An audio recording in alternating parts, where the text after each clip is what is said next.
Now, the rest of the story.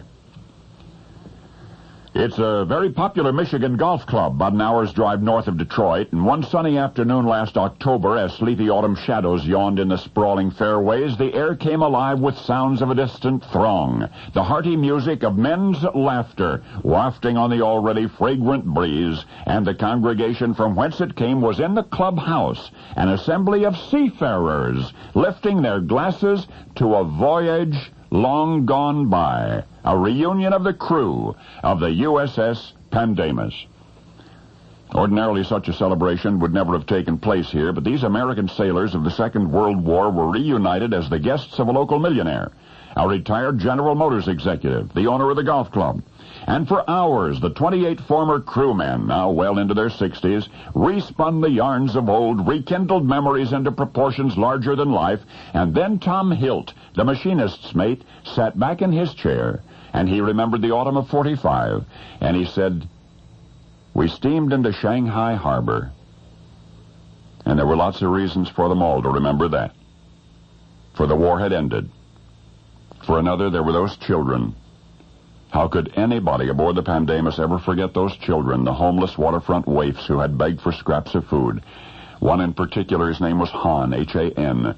He had appointed himself distributor of the leftovers that the ship's cooks had doled out. And this boy, Han, couldn't have been more than 12.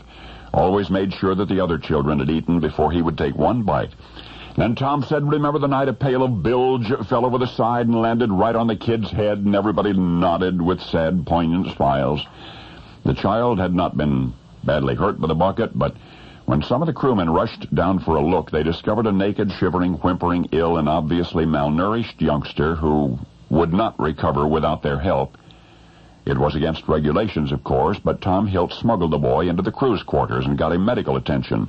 Well, little Han had scurvy. His head was covered with open sores. He was in sorry shape, but in the friendly care of the sailors of the Pandamus, he got well again. Eventually, they learned of Han's abuse by a cruel step-grandmother and of how he had run away to live on the docks. But Han belonged to the Pandamus now, if only for a while, and he and his new friends would make the most of it. Hans learned English quickly, including some of the more powerful artillery in a sailor's phraseological arsenal. And he learned how to maintain some of the naval equipment, and finally in 1946, as the crew faced transfer, Seaman Hilton Kennedy raised $225 to get Han entered in a Roman Catholic boys' school in Shanghai. And then the Chinese waif and his new friends, through tears, said goodbye. Of all of the tales retold in the golf club clubhouse that day, the reunited crewmen of the Pandamus were touched most by the one you've just heard. For one of those crewmen, Tom Kennedy, even after years had passed, sent cash and clothing to young Han and eventually arranged for that boy to come to the United States, where he, Han, had worked hard and then got a job at General Motors until he had a staff of his own and until he could retire a millionaire.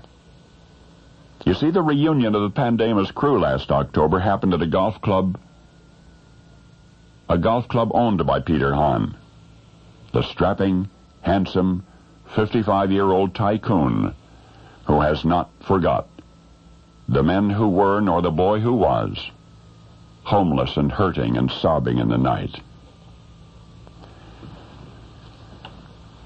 And now you know the rest of the story.